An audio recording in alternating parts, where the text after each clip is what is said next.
জিলহজ মাসের চাঁদ দেখার পরেই আমরা একটা দোয়া পড়ে নেব। আল্লাহু আকবার, আল্লাহু আকবার, আল্লাহু আকবার। আল্লাহুম্মা আহিল্লাহু আলাইনা বিল আমনি ওয়াল ঈমান ওয়াস সালামাতি ওয়াল ইসলাম ওয়াত তাওফীকি লিমা তুহিব্বু ওয়া তারদা রাব্বি ওয়া রাব্বুকাল্লাহ হিলালু রুশদি ওয়া খাইর। এই ছোট্ট দোয়াটা আমরা পড়ে নিই। একেবারে ছোট্ট দোয়া। অর্থ কি? আল্লাহ আপনি সবচেয়ে বড়। আল্লাহ যে চাঁদ আল্লাহ আপনি আমাকে দিয়েছেন, এই চাঁদ আল্লাহ আমার জন্য কল্যাণকর বানিয়ে দেন, নিরাপত্তার চাদরে আমাকে বেষ্টিত করেন, শান্তিময় ইসলামে আল্লাহ আপনি আমাকে শান্তির চাদরে বেষ্টিত রাখেন। আল্লাহ তাআলা আপনি আমাকে, আমার এবং এই চাঁদের মালিক তো আল্লাহ, আপনি আল্লাহ চাঁদকে আমার জন্য কল্যাণকর বানিয়ে দেন। এই দোয়াটা পড়ে আমরা জিলহজকে শুরু করি। দ্বিতীয় নম্বর বিষয় হচ্ছে, জিলহজ মাসে যারা পারবো টানা একেবারে শুরুর দিন থেকে নিয়ে টানা 9 দিন আমরা রোজা রাখার চেষ্টা করি।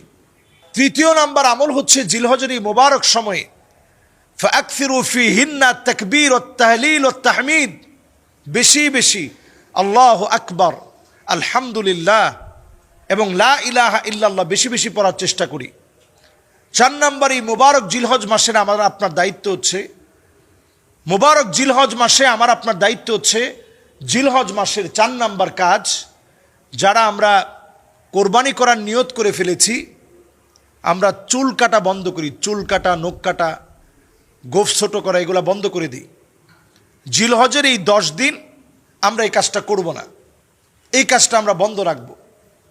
জিলহজ মাসের 5ম নাম্বার কাজ হচ্ছে, মোবারক এই জিলহজ মাসে আরাফার দিবসের রোজা অবশ্যই আমরা রাখার জন্য আপ্রাণ চেষ্টা করি। নবী আলাইহিস সালাতু ওয়াস সালাম বলছেন, সিয়ামু ইয়াউমে আরাফা আহতাসিবু আলাল্লাহি আন ইউকাফিরা আস-সানাতা আল্লাতী ক্বাবলাহু ওয়াস-সানাতা আল্লাতী বা'দাহু। এই আরাফার দিবসের রোজাটা এমন, এই রোজাটা দিয়ে আমি আল্লাহর কাছে আশা করি আগের 1 বছর পরের 1 বছরের গুনাহ আল্লাহ রাব্বুল আলামিন মাফ করে দিবে। সুবহানাল্লাহ বিহামদি। এই জন্য আমরা প্রত্যেকে আরাফার দিবসের রোজাটা রাখার চেষ্টা করি। এরপরে 6 নম্বর কাজ হচ্ছে, কোরবানির পশু আমরা দেখে শুনে কোরবানির পশু ক্রয় করব, যাদের জন্য কোরবানি ওয়াজিব, এটাও সওয়াবের কাজ। 7 নম্বর কাজ আমার আপনার জন্যে, আমরা আইয়ামে তাশরিক জিলহজ মাসের 9 তারিখে ফজরের নামাজ থেকে নিয়ে 13ই জিলহজ পর্যন্ত এই পুরো সময়টাতে আমরা নামাজের সালাম ফিরানোর পরে 23 ওয়াক্তে নামাজের সালাম ফিরানোর পরে আমরা পড়ব আল্লাহু আকবার, আল্লাহু আকবার, লা ইলাহা ইল্লাল্লাহু, আল্লাহু আকবার, আল্লাহু আকবার, ওয়ালিল্লাহিল হামদ। এটা আমরা পড়ার চেষ্টা করি। 8 নম্বরে জিলহজ মাসের অনন্য আমার আপনার দায়িত্ব হচ্ছে, যখন আমি আপনি মুবারক জিলহজ মাসটা পেয়েছি, জিলহজ মাসের 8 নম্বর দায়িত্ব, 10ই জিলহজে কোরবানির পশু যখন জবাই করা হবে, তখন জবাই করার সময় আমরা প্রত্যেকে বিসমিল্লাহি ওয়াল্লাহু আকবার, এটা আমরা সুউচ্চ কণ্ঠে আমরা পড়ার চেষ্টা করি, সবাই মিলে বিসমিল্লাহি ওয়াল্লাহু আকবার। 9 নম্বর কাজ হচ্ছে, আমি আপনি ঈদের নামাজ যারা আমরা পড়েছি, ঈদের নামাজ পড়ার পর আমরা এই মোবারক জিলহজ মাসে খুতবাটা শুনব, ঈদের নামাজের খুতবাটা শুনব। খুতবাটা শুনে আমরা এরপরে গিয়ে কোরবানি করব। যদি কেউ আগে কোরবানি করে ফেলে, নামাজ না পড়ে, তার কোরবানি আল্লাহর কাছে আদায় হবে না। আগে নামাজ পড়তে হবে, তারপরে কোরবানি করতে হবে।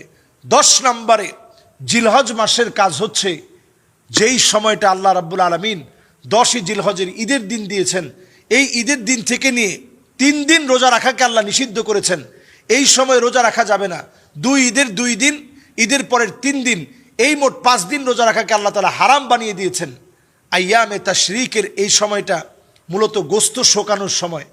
এই সময়টা আপনি নিজের আত্মীয় স্বজনকে দাওয়াত দিবেন, তারা আপনার এখানে আসবে, আপনি তাদের এখানে যাবেন। এই সময়টা আপনি আইয়াম ও আকলিন ও শুরবিন, খানাপিনা করবেন, আরেকজনকে খানাপিনা খাওয়াবেন, আপনি আরেকজনের বাসায় যাবেন, আরেকজনকে আপনার বাসায় দাওয়াত দিবেন। এই সময়টা বরকতের সময়, সওয়াবের সময়। এই সময় খানাপিনা করলে আল্লাহ খুশি হন।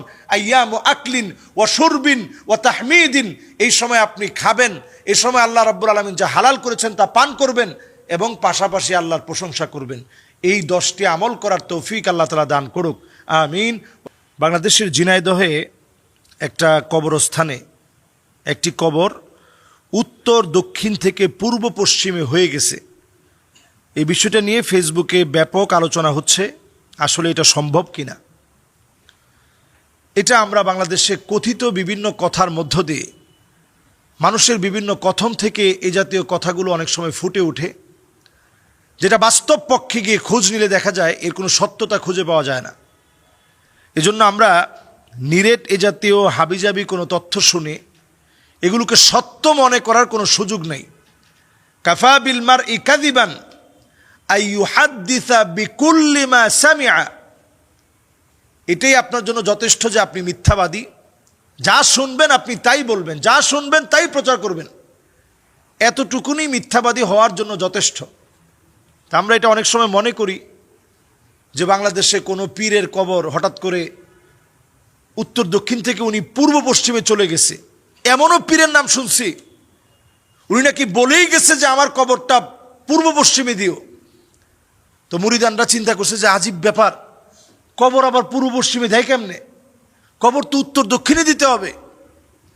তো পীর সাহেব হুজুরের কবরটা উত্তর দক্ষিণে দেওয়া হলো। মানুষ ঘুমের থেকে উঠে দেখে পীর সাহেব হুজুরের কবর পূর্ব পশ্চিমে চলে গেছে। তো ঝিনাইদহের কবরের বিষয়ে ওইরকম বাস্তব কোনো তথ্য কেউ স্বচক্ষে দেখছে এরকম কোনো প্রমাণ নেই। এগুলো অনেক সময়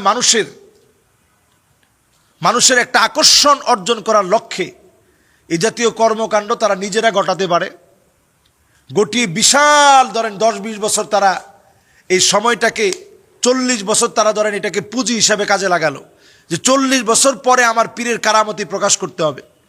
তো 40 বছর পরে হঠাৎ একদিন বলল যে তিনি স্বপ্ন দেখাইছেন যে খবরদার আমার কবর কিন্তু পূর্ব পশ্চিমে আছে, এটাকে উত্তর দক্ষিণে নেওয়ার চেষ্টা করবা না, কারণ আমার পায়ের নিচে কোনো একজন বুজুর্গ আছে।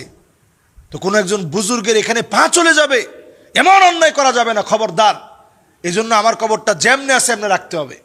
এই ধরনের ডাহা অযৌক্তিক কথা বলে নানাভাবে মানুষের অনেক সময় ইন্টেনশন আশা করে অনেকে।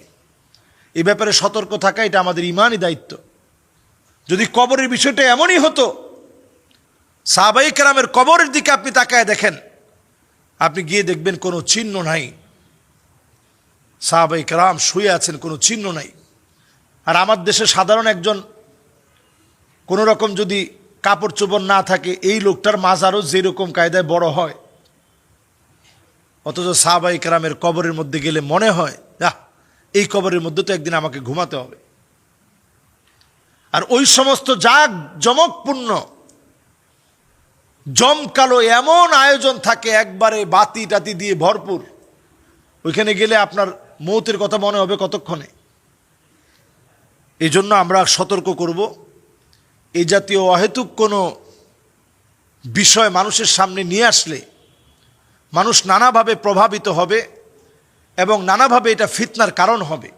আল্লাহর কাছে আমরা পানাহ চাই এই জাতীয় কোনো ঘটনা যেন না ঘটে, এবং এই জাতীয় কোনো ঘটনার কারণে যেন আমাদের ইমানি সমস্যা তৈরি না হয়, উনাকে অনেক বেশি বুজুর্গ মনে করতে শুরু না করি।